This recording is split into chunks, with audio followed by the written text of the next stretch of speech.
Warriors in Their Own Words, is brought to you by the Honor Project, committed to putting the heroes of our nation on record. This presentation is dedicated to the brave men and women of the United States Armed Forces.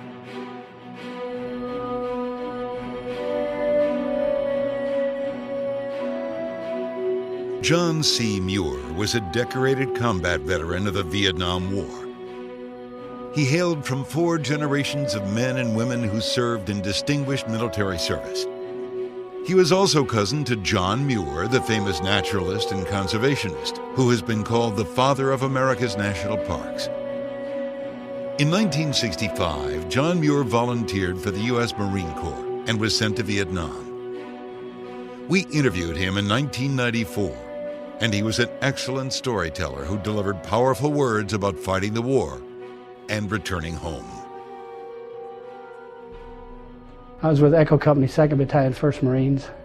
My MOS was 0311, which is Basic Marine Corps Rifleman, which is a good definition of the bottom of the pile. What are your impressions of basic training, maybe juxtaposing the times of the day, the time you went in, and the 60s? What was that all about for you?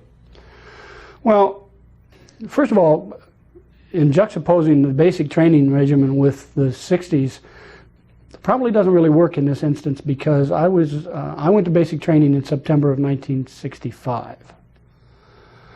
And at that time, most of the country was either unaware of the war in Vietnam or totally behind it. There was no real significant anti-war movement per se at that time. The beginnings of the student unrest were starting to be felt, but they were really talking about other subjects other than the war. It wasn't until a little later on that the war became one of their primary focuses. And I come from a military family anyway. As a matter of fact, the second day I was in boot camp, my uncle was killed in Vietnam. He was the battalion commander of 3rd Battalion, 3rd Marines, and a lieutenant colonel. And at the time, he was the highest ranking American that had been killed in Vietnam. And that was the beginnings of my education as to the reality of the war, as opposed to my perceptions of this big adventure that I wanted to be involved in. Because as a youngster, as a teenager, I think pretty typical of most of the people of my age, we viewed both World War II and Korea as more of an adventure. We didn't have a real grasp of what the reality of the war had been. And I think that's true of every war.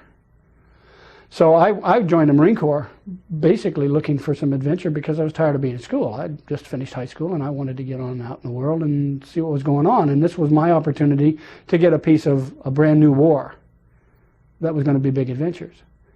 And then the second day of boot camp, I get the word that my uncle had been killed, and suddenly it didn't seem quite so adventurous anymore. And of course, immediately upon arriving in Vietnam, this reality was brought home to me rather quickly, so that it was a learning curve that was fairly steep. How did you feel completing boot camp? Oh, I was... because I had never really expected to fail in boot camp, for me, it was more just a progression situation. I felt proud, obviously, but and my family was proud. I was anxious to get on with the job. I didn't put a lot of stock in. I'd been raised around the Marine Corps, so I'd seen a lot of parades and saluting and the pomp and circumstance that goes with it. And I don't denigrate that. It is important. It's part of the package. It's part of what makes the Marines work. And but for me personally, I was more interested in getting on with things. I wanted to get into advanced training, get it over with, and get on to Vietnam.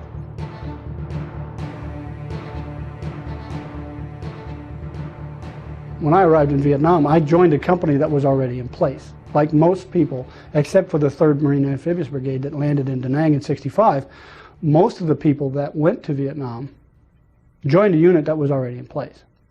And so I had been assigned to Echo 2-1 and arrived right at the height of Operation Harvest Moon, which was a large operation. And I got plopped down right in the middle of that. And had been led to believe that there were, for better or worse, I had been taught that we were now in a new age of warfare, that it was a more technological warfare, we needed more technological training, and even the infantry was supposedly a lot more technologically advanced than it had been in previous wars. And yet the first under fire command that I received was fix bayonets. And I'm thinking, wait a minute, we're in the wrong war here. I've been dropped down into the wrong place. I'm not supposed to be fixing bayonets. And that's exactly what happened. That was my first under fire experience, was fix bayonets. And go down this trench line, because Fox Company had been ambushed in the middle of this big trench situation and just chewed to pieces. And it was also the first experience that we had, all of us had, with the idea that the American government was not being completely forthcoming with the facts. Fox Company 2-1 in the late stages of Harvest Moon was reduced down to a non-functioning company. They had lost everybody but about half a dozen effectives. They were just chewed up completely. They were so badly beat up that they formed the first combined action company. They put them out in the village because they weren't really a functioning Marine Corps infantry company anymore. And yet the American government and the American people were never told this. They never heard that. As a matter of fact, it wasn't until 5 months later, when we got chewed up on the DMZ, that we were the first company that the American government officially listed as having sustained heavy casualties. And we lost about 50%. And but we knew that to be a lie, because we'd seen Fox Company get chewed up. So we began to understand right away that some of the rules of morality were being suspended. That the American people were being, if not lied to, at least, the truth was being diverted somewhere between here and the Potomac River. And that was a real eye-opener for us. And began to develop the attitude of them against us. And as time went by, that them against us attitude reduced itself down to that one company. And the them was everybody else, including the rest of the Marine Corps, the Navy, the Army, the ARVN, not just the VC and the NVA. It was everybody else. We felt threatened by everybody. And so we insulated ourselves. And in some ways it made us a better, more cohesive fighting unit, but it didn't make us easy to get along with. And my company spent most of the time that I was there operating independently. We didn't do a lot of operations with the rest of the battalion. We didn't do, we moved from place to place and joined in with other companies and other battalions. And basically we had the fireman role. When somebody would get into big trouble, they'd pull us out and throw us into the middle of it. And again, that part of that fed that attitude of insulation. That it then became a company level war. And we thought of it that way, and we fought it that way. The squads and the platoons took on much greater importance than we had been expected, much greater importance than we had been trained for and led to believe was going to happen. And so it became a real small unit war for us right then. What was Harvest Moon?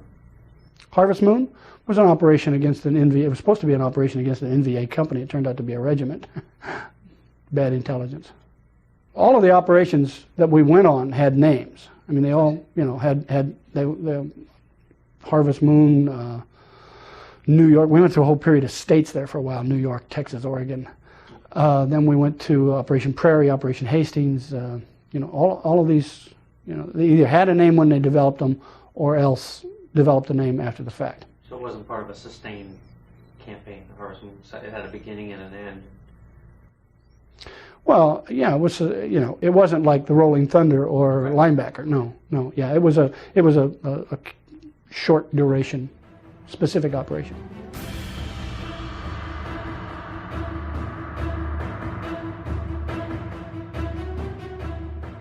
You were saying that you fought as a company and you were putting out fires and things. What types of missions were you asked to do at first, and how did they perhaps evolve into missions you were doing later? Did you see a denigration of? Yeah, it changed radically. At first, Echo 2-1 was the last Marine Corps Raider company. And that didn't really mean much to anybody except General Krulak. General Krulak believed that the Raider company had a specific role, that we were supposed to do that job of going into hot spots and bailing people out. It only counted because General Krulak was in charge, so that made it important.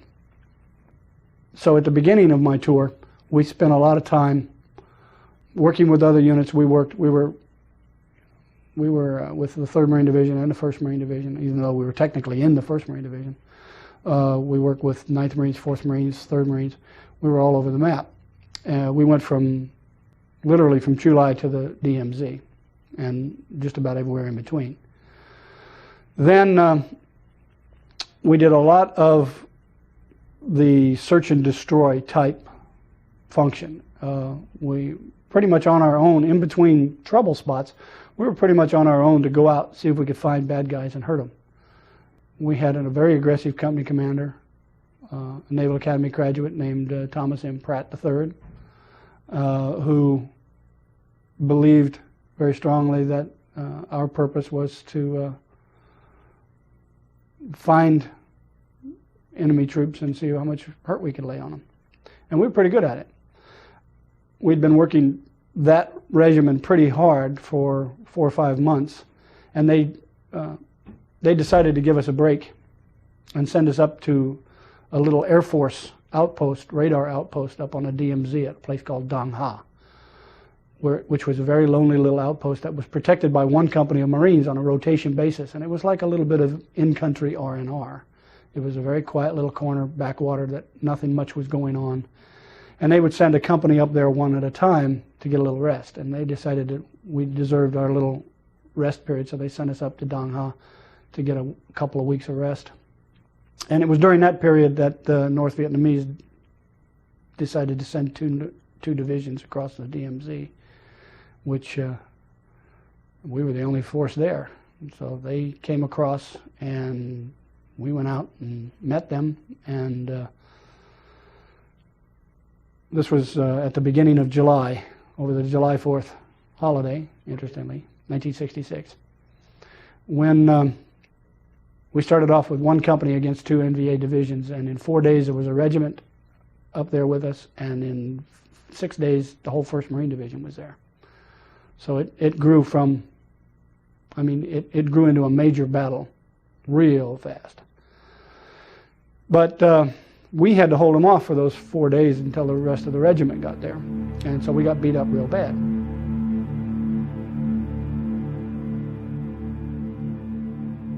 The day that the reconnaissance found that the NVA was coming across, we had, I think, if memory serves, about 190 people in the company. And 4 days later, we were down to 91. So that's what I mean by beat up. We were essentially, our fighting effectiveness was cut in half in 4 days. Now, those weren't all killed. I think we had something like 38 or 39 killed. The rest were wounded. When you say you closed with the enemy, was it within yards? At times it was. During those 4 day period, it got very chaotic, but they were forced, because they had a lot of transport and equipment and stuff with them, they were forced by the terrain. When you move a regular Army division, whether you're the NVA or the Marines, it doesn't matter. You need, solid ground to move equipment and material and all this stuff on. You're trying to move 10 or 12,000 people is a big operation. They were forced by the terrain into this one valley, and this valley had a little hill in the middle of it, and we were on that hill. And we just wouldn't let them past. And so, yeah, at times they came up that bottom of that hill pretty close. And basically all we had to do was just hold out. And we had a big advantage, and that is that the helicopters were able to resupply us. They had to bring everything with them. But there were times when we literally ran out of bullets and water, which are the two keys in that kind of situation. But the helicopters did a magnificent job of getting in there under extremely dangerous conditions and dropping off water, ammunition. So you're fighting North Vietnamese regulars. Yeah. What were they like?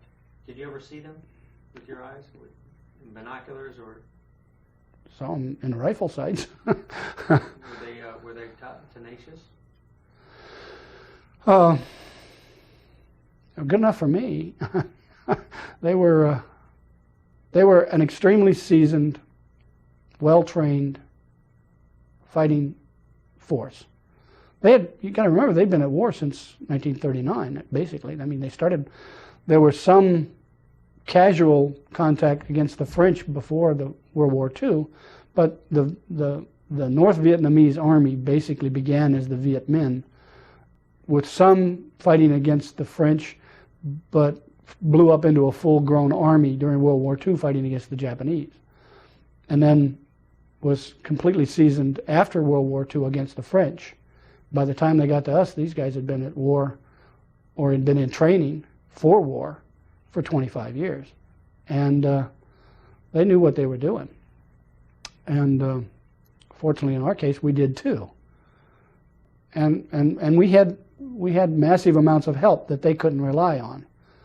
They were never able to call on, they could call on artillery support, but they were never able to call on air support. We had airstrikes going on against them around the clock during those 4 days.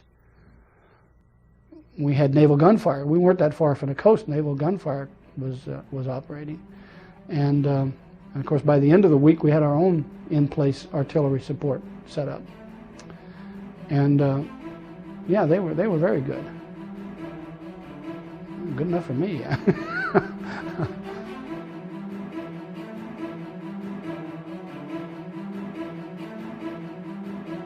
And this particular battle was more like a regular World War II type set piece battle.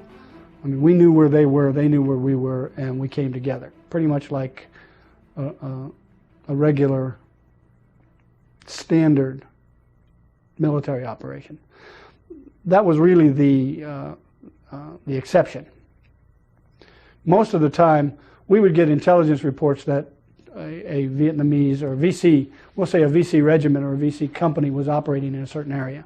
We would go into that area, live in the field, try to interdict their movement routes, try to disrupt their behavior in such a way as to cause them to either feel like they were trapped or feel like they could.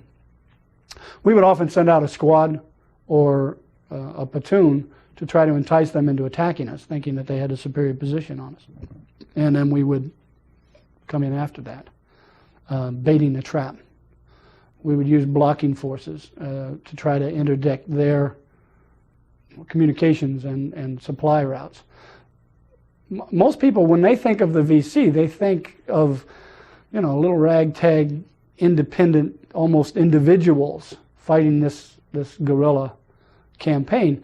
But in point of fact, the VC were extremely well organized. They had a regular chain of command, and they had written communications. You know, they had they didn't move without, just like the American military, they didn't move without regular written orders that came down the chain. They were extremely well organized, and we tried to disrupt that organization. We would try to break up that communication, which is vital to any military force. Because you can't really operate, I know it's romantic to think that you could go off by yourself and fight against the invading horde, but you can't really do that. You need that communications, and you need to be told where to go and when to go. And that's what we tried to do. And of course, we would try to pocket them. We would try to back them into corners and force them to fight. Most of the time we spent chasing them because they didn't want to fight us. That wasn't their job. That wasn't what they were supposed to do. They weren't cowards. But their tactics dictated that they should only engage when they had an overwhelming opportunity to win that engagement. And that went from firefights to set battles. It didn't make any difference. That was consistent with them. They would only stop and engage when they had overwhelming opportunity to win that particular engagement. So they spent a lot of time trying to fade back into the woodwork, and we spent a lot of time chasing them, trying to keep them from doing that.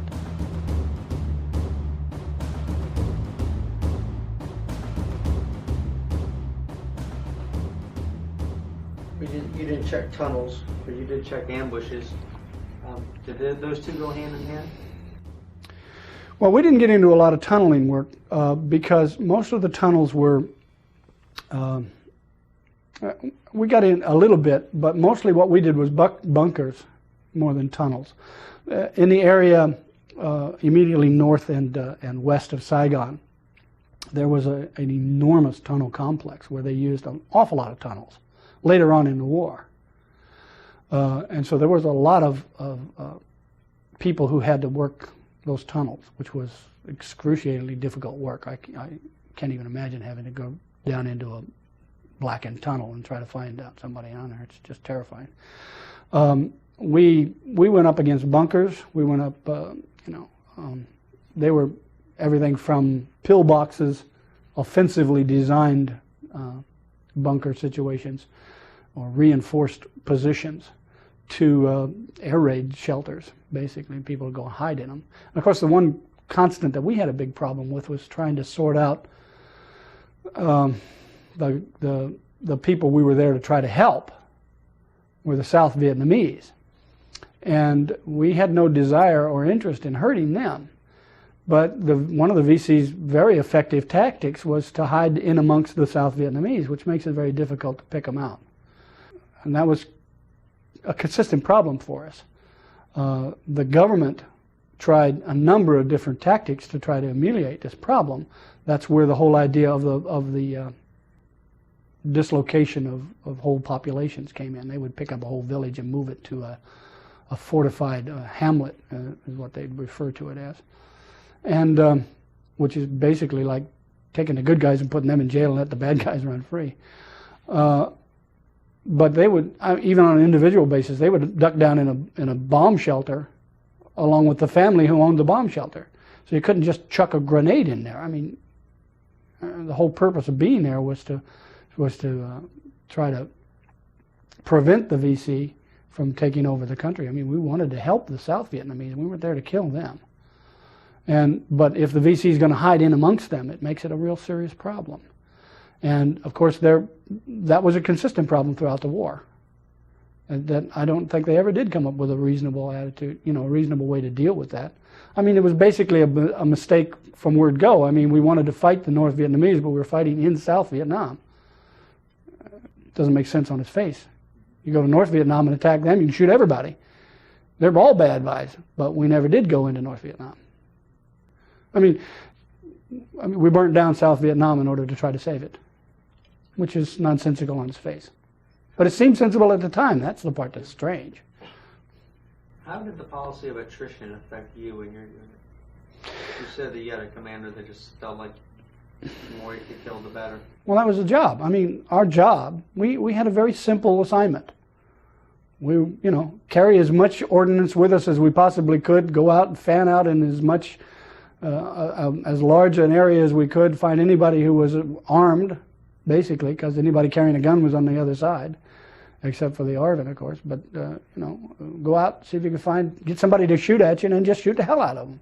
Now, I'm sure you could probably make that into a nice, Pentagon sort of phrase by saying it's a policy of attrition. But, I mean, that's just a fancy handle for war is a policy of taking one side trying to kill the other side. And, I'm sure that General Westmoreland was supposedly quoted as saying, if we kill enough of them, we'll outpace the birth rate. And they won't be able to bring down enough soldiers to do this. But at this early point in the war, in 1966, our primary enemy was a hardcore, seasoned, well-trained cadre of people who had been left behind in 1954 when the country had been separated. These were people who'd been in place for a decade. They had inculcated themselves into the fabric of the society. And they were true believers.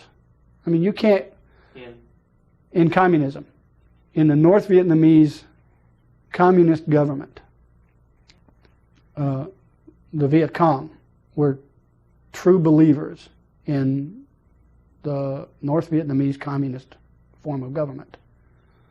They'd been left behind on purpose for that very reason.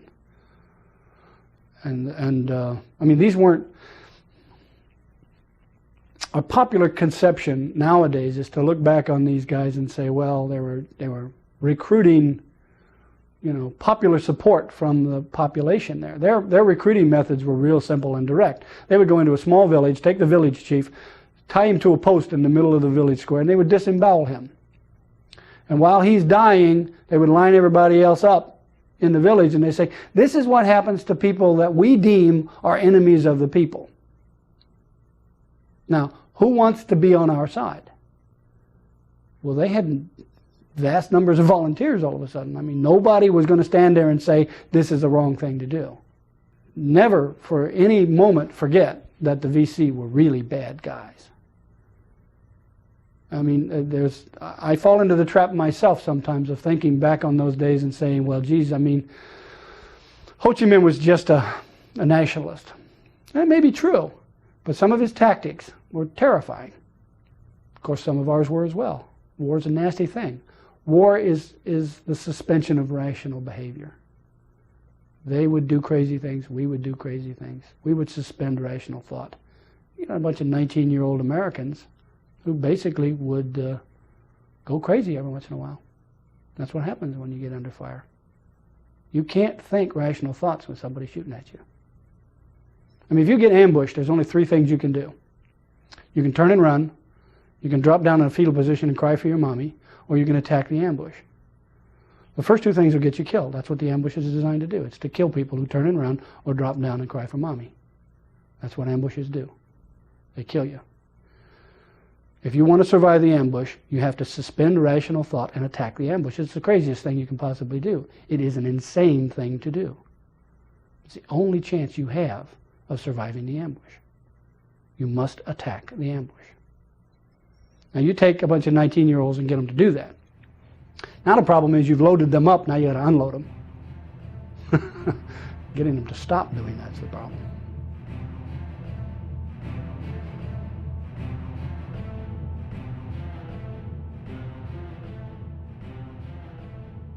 One of the things that we don't like to admit as a society is the fact that when we send young men off to war, or nowadays young women as well, when we send young people off to war, basically what we are doing is creating a weapon. The infantryman is, after all, the most complex weapon system ever made.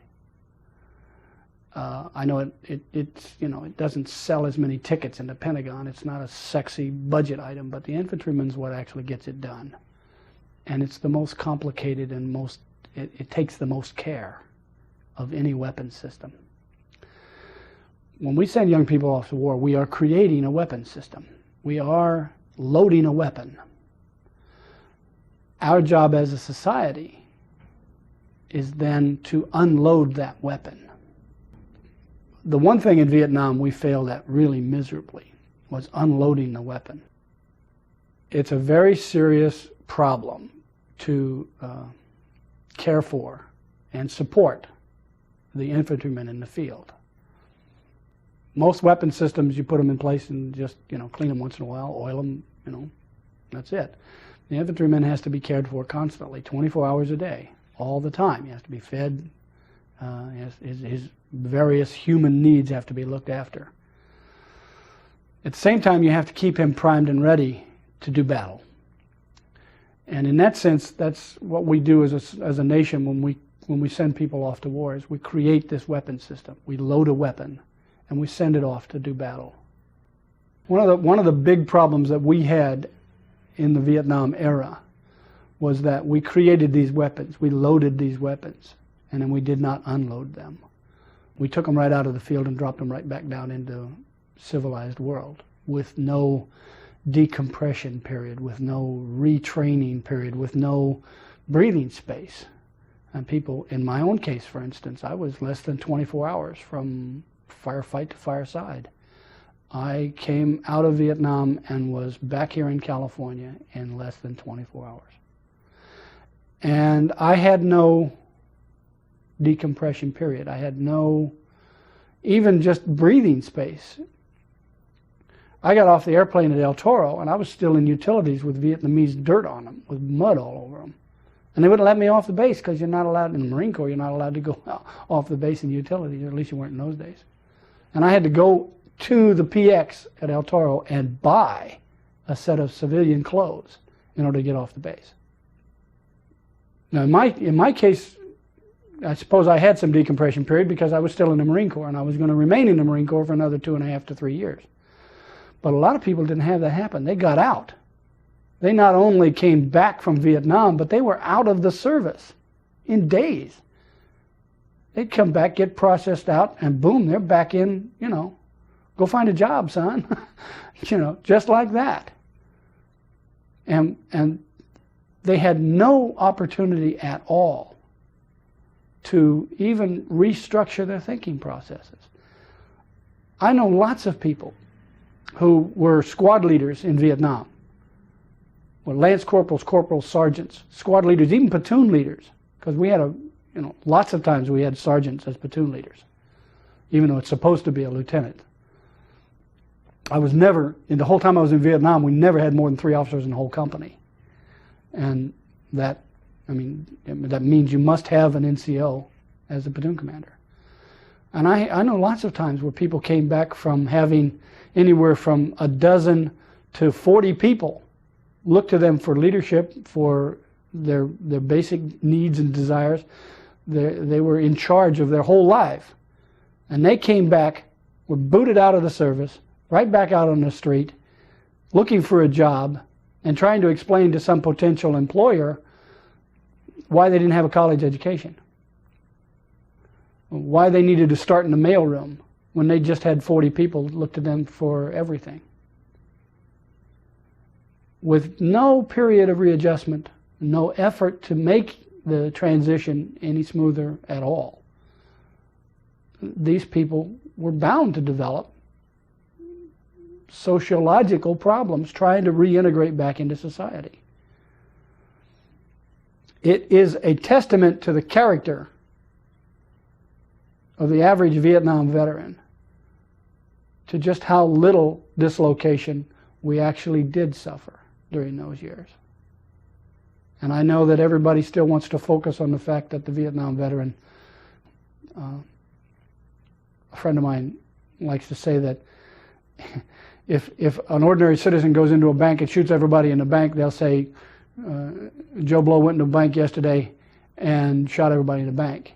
If a Vietnam veteran goes in to the bank and shoots everybody, they'll say, even today, they'll say, Joe Blow, Vietnam veteran, shot everybody in the bank. They won't say Joe Blow, Volkswagen driver, or they won't say Joe Blow, whatever. But if he's a Vietnam veteran, they will say the Vietnam veteran went off his nut and shot everybody. Because that's the expected result. That's what everybody perceives. Everybody's afraid of Vietnam veterans. They're just a little bit crazy. It's not true. It's a testament to the character of the Vietnam veteran. We didn't have more problems. They were asked to do the impossible. King's X, stop fighting. Go back to your life. With the busy fall season just around the corner, you might be looking for wholesome, convenient meals for jam-packed days. Factor, America's #1 ready-to-eat meal kit, can help you fuel up fast with chef-prepared, dietitian-approved, ready-to-eat meals delivered straight to your door. You'll save time, eat well, and stay on track with your healthy lifestyle. Too busy with your end-of-summer goals to cook but want to make sure you're eating well? With Factor, skip the extra trip to the grocery store and the chopping, prepping, and cleaning up too, while still getting the flavor and nutritional quality you need. Factor's fresh, never-frozen meals are ready in just 2 minutes, so all you have to do is heat and enjoy, then get back to crushing your goals. Level up with Gourmet Plus options prepared to perfection by chefs and ready to eat in record time.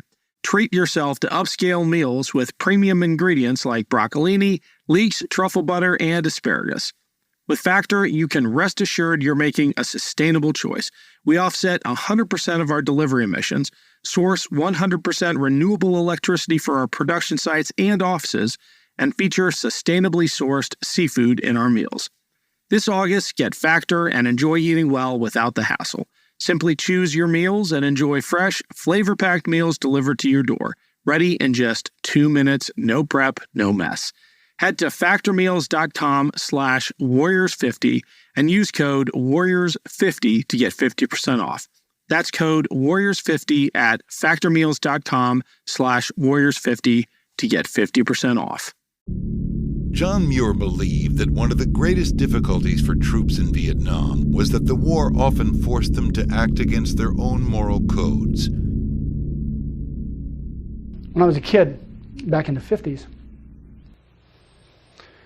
we spent a lot of time in Saturday afternoon matinees, and cowboy movies were a big deal. And it wasn't just John Wayne, although he was part of the package. It wasn't. Those were high budget films. We're talking about the real low budget odors, the Lash LaRue and the Gene Autry and all of the singing cowboys. What those movies did to us was it taught us a certain code of behavior. A singer by the name of Mason Williams calls it the code of the cowboy buckaroo. And it's more than just white hats and black hats. It's more than just good guys and bad guys. It's the way you approach difficulty. All of those movies had one thing very much in common, and that is the bad guys were the back-shooting bushwhackers. The lowest possible thing you could ever be was somebody who was a back-shooting bushwhacker. That was, to the American youth of the 50s and early 60s, that was the epitome of what you weren't supposed to be. When I was in Vietnam, I was probably involved in, I never kept track of them, but I would be willing to bet that I was involved in at least 150 ambushes. When you ambush somebody, that's another word for bushwhacking. So we had been raised to believe that the bushwhacker was the lowest possible form of bad guy. And yet, now our daily regimen was to go out and bushwhack people. We were expected to flop all of our previous training 180 degrees, turn it around. It's okay to be a bushwhacker now. And you can intellectualize that. You can say that. But, how many movies do you have to watch before you really believe that you're joining the bad guys? It's not overly dramatic to say that this, in my mind, is one of the key moral issues of the Vietnam War.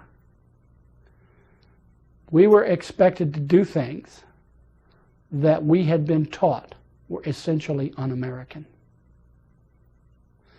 Now, war is naturally, an immorality. I mean, killing people and destroying people is difficult for any society to do.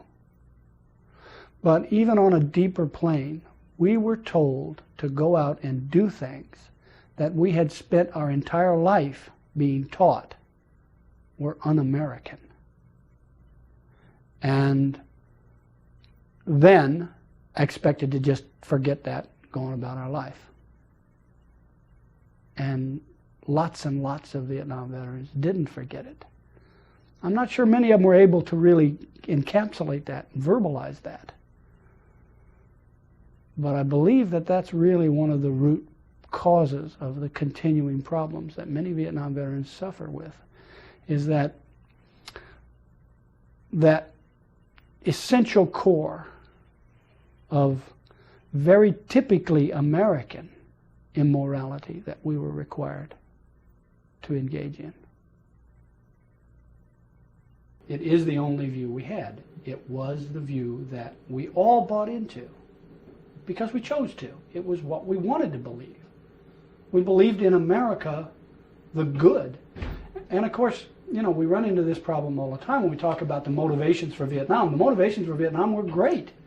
We really did want to save a whole nation of people from being, eaten up by communism.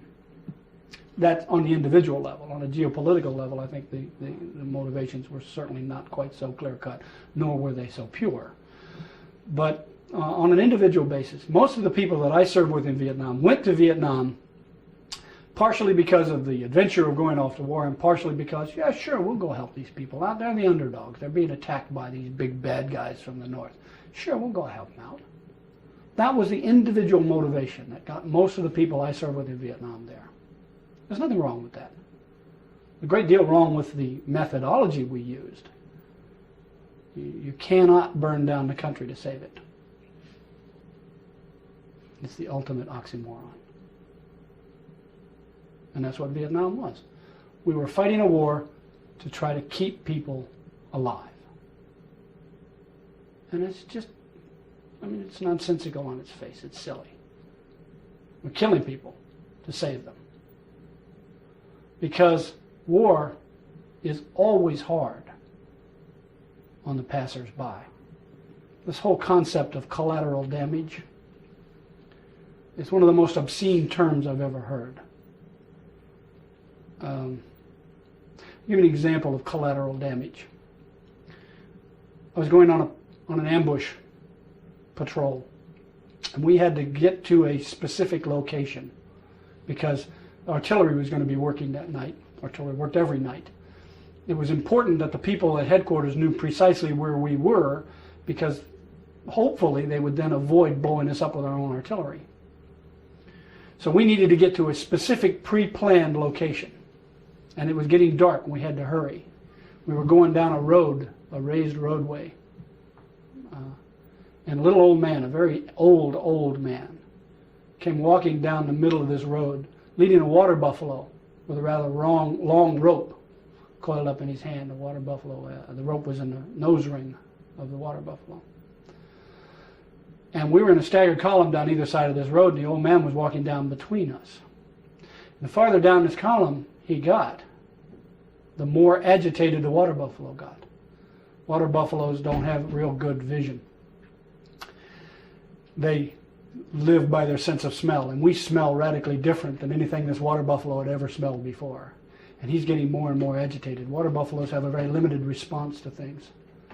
When they run into something they don't understand, that's what they do. They run into it. They lower their head and they bash into it.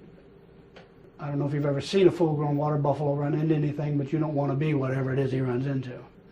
As the water buffalo began to get more and more agitated, the old man began to get more and more tangled up in the rope. And it was obvious that he was beginning to lose control. And we're getting more and more nervous. Now you've got, I think we had about 15 people on this particular patrol. You got 15 extremely well-armed young Americans who are afraid of this water buffalo. The water buffalo begins to snort and drool and throw himself around and get really panic-stricken because he doesn't understand what's going on. You got a little old man who's getting more and more tangled up and is starting to get beat up pretty bad by this water buffalo. The water buffalo gives just the briefest hint that he's ready to charge, and 4 or 5 guys just open up on him. Now everybody takes cover, because it really doesn't matter whether you get shot by an American bullet or somebody else's bullet. Bullets are bullets. And when people start shooting, everybody takes cover.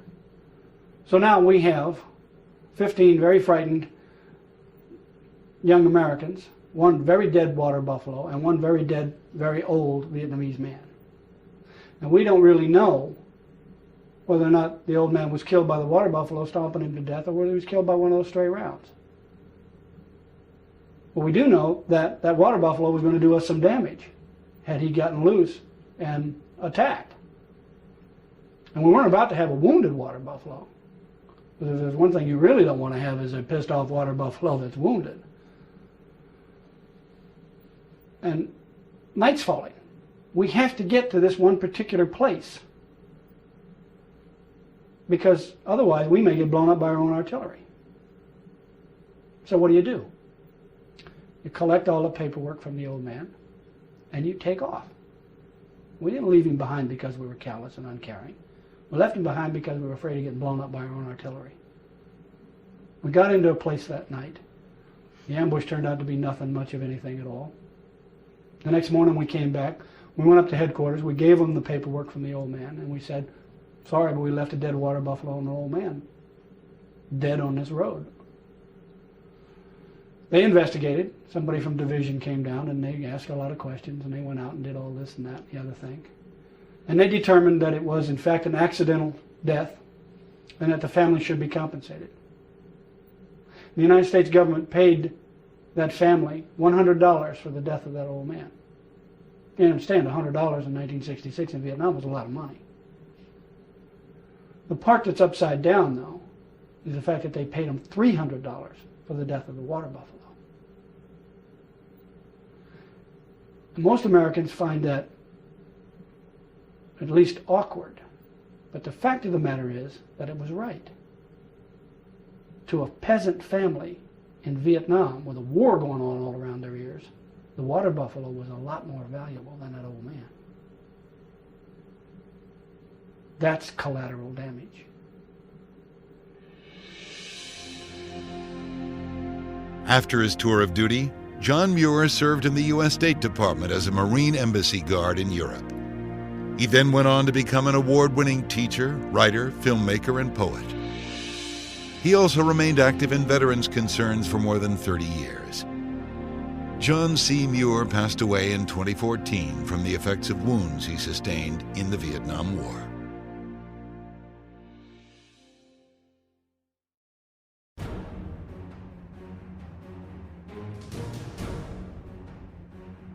We hope you've enjoyed this presentation of Warriors in Their Own Words. This program was created and produced by The Honor Project, Heroes of Our Nation on Record, narrated by Bill Ratner. This production is copywritten by Heroes of Our Nation on Record, Incorporated. Any unauthorized broadcast, public performance, or copying is a violation of applicable laws.